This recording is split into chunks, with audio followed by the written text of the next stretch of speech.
இந்த வீடியோ பிடிச்சிருந்தா லைக் பண்ணுங்க, ஷேர் பண்ணுங்க, சப்ஸ்கிரைப் பண்ணுங்க. என்ன வேணா பண்ணிக்கலாம். பாய். ஹாய் விவர்ஸ், எல்லாம் எப்படி இருக்கீங்க? இன்றைக்கி ஒரு புது வீடியோவில் சந்திக்கலாம் வாங்க. இன்றைக்கி ஃப்ரைட் ரைஸ் செய்ய போகிறோம். குழந்தைங்களுக்கு பிடிச்ச மாதிரி ஒரு ஃப்ரைட் ரைஸ். வாங்க.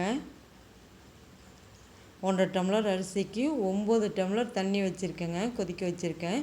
அப்போ தான் அதை வடித்தா தண்ணி சாப்பாடு ஒன்றோட ஒன்று ஒட்டாமல் நல்லா கரெக்டான பதத்துக்கு வருங்க. பாருங்கள், 9 டம்ளர் தண்ணி கொதிக்க வச்சுருக்கோம். அரிசி ஊற வச்சாச்சு. ஒரு அரை மணி நேரம் ஊறட்டுங்க. 20 நிமிஷத்துலேருந்து அரை மணி நேரம் வரையிலும் ஊறிக்கலாம்.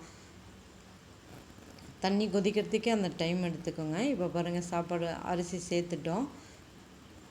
இதில் 2 ஸ்பூன் ஆயில் சேர்த்துருக்கேன். கடலெண்ணெய் தாங்க சேர்த்துருக்கேன். கடலெண்ணெய் சேர்த்துட்டா. இப்போ 5 முட்டை எடுத்துருக்கோம். 5 முட்டையை பொரியல் மாதிரி பண்ணிடலாங்க. இதுக்கு தேவையான உப்பு,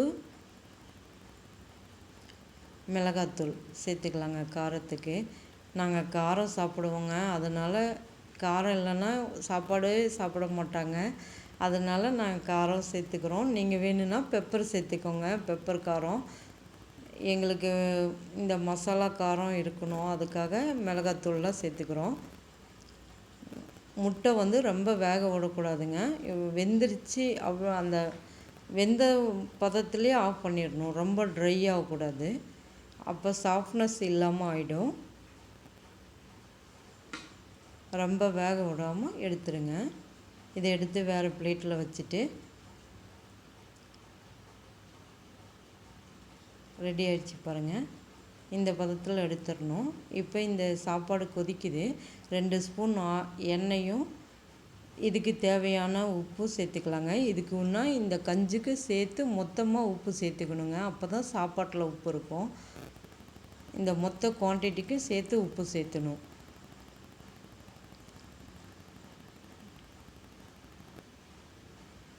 இப்போ அதே பாத்திரத்தில் 3 ஸ்பூன் எண்ணெய் ஊற்றிட்டோங்க. அதில் பூண்டு பொடியாக நறுக்கின பூண்டு சேர்த்துக்கிறோம். இந்த பூண்டு தான் மொத்த ஃப்ரைட் ரைஸுக்கும் ஃப்ளேவர் கொடுக்கும். ஃப்ரைட் ரைஸ்னாலே இந்த பூண்டோட ஃப்ளேவர் இருக்கணும். அப்போ தான் அது ஃப்ரைட் ரைஸ் மாதிரி இருக்கும். அதனால பூண்டு மட்டும் ஃபஸ்ட்டு சேர்த்துக்கங்க. அது ஒரு ஆஃப் குக்கிங் ஆகட்டுங்க. பாதி வேகணும். பாதி வெந்த பிறகு அதுக்கப்புறம் வெங்காயம்லாம் பொடியாக நறுக்கி சேர்த்துக்கலாங்க. காய்கறி, வெங்காயம் எல்லாமே பொடியாக நறுக்கி சேர்த்துட்டோம்னா பிள்ளைங்க எதையுமே எடுத்து கீழே வைக்க மாட்டாங்க. அப்படியே சாப்பாட்டோட அப்படியே ஸ்பூனில் எடுத்து சாப்பிட்ருவாங்க. அதனால தான் இந்த பொடியாக நறுக்கிடுறது எல்லாமே. நம்ம ஹோட்டல் ஸ்டைலில் நம்ம நீட்டமாலாம் கட் பண்ணி போட முடியாதுங்க. போட்டால் அவங்க எடுத்து கீழே வச்சுருவாங்க. இது வேகட்டுங்க. இப்போ சாப்பாடு வெந்துருச்சு பாருங்கள், வடிச்சிடலாம்.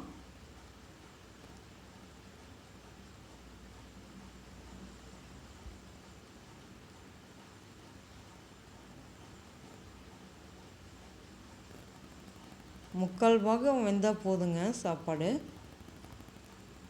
அது தண்ணி நல்லா வடிட்டோம், அப்படியே விட்டுடலாம். இப்போ ஆனியன் வந்தது போதுங்க. இந்த ஆனியன் மட்டும்தான் இப்படி குக் ஆகணும். காய்கறியெல்லாம் பாதி தான் வேகணுங்க. ரொம்ப இதெல்லாம் நம்ம மென்று கடித்து சாப்பிட்ற மாதிரி தான் இருக்கணும். ரொம்ப வேகக்கூடாது, ரொம்ப முழு குக்கிங் ஆகக்கூடாது. ஆஃப் குக்கிங் தான் ஆகணும். இப்போ கேபேஜ், முட்டைக்கோஸ் சேர்த்துக்கலாங்க.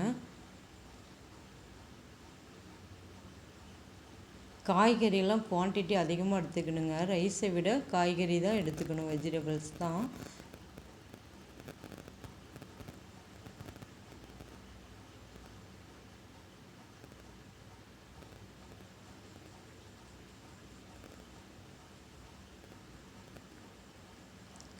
அவ்வளோதாங்க, குக் ஆயிடுச்சு. இப்போ மசாலா சேர்த்துக்கலாங்க.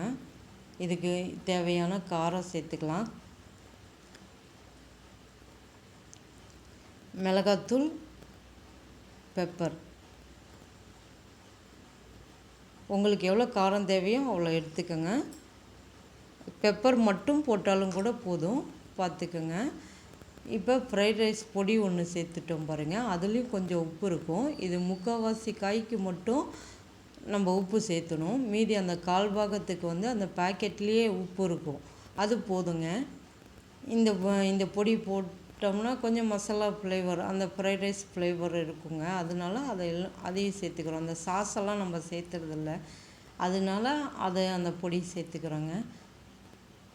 இப்போ அவ்வளோதான், குக் ஆயிடுச்சு. இப்போ வந்து இந்த கேப்சிகம் சேர்த்துக்கலாங்க. குடமிளகாய் சேர்த்து 1 நிமிஷம் தான் வேக வைக்கணுங்க. அது ரொம்ப குக் ஆகக்கூடாது. அதை அப்படியே கடித்து சாப்பிடணும், அப்போ தான் நல்லாயிருக்கும் ரைஸுக்கு. இது 1 நிமிஷம் வெந்தோன்னே நம்ம எக்கு சேர்த்துக்கலாங்க. இப்போ பாருங்கள், சாப்பாடு ஆற வச்சுருக்கோம். நல்லா ஆறட்டுங்க. நல்லா ஆறிடுச்சுன்னா கிளறுனா உதிரியாக வருங்க. நான் அதுக்காக நல்லா ஆற வச்சுக்கணும். இப்போ பாருங்கள், எக்கு சேர்த்துட்டோம்.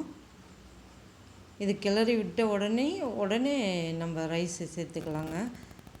ரைஸ் நல்லா ஆற வச்சு சேர்த்துக்கோங்க.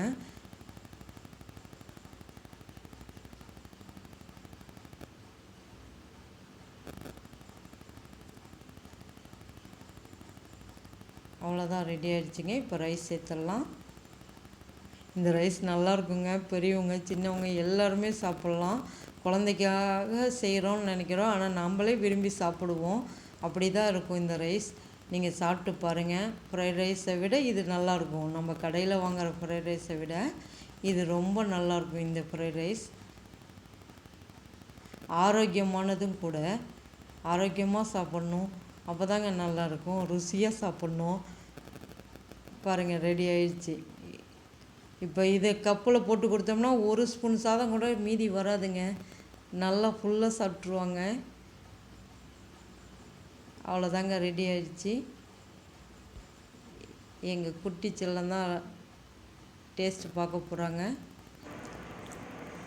பாருங்கள்.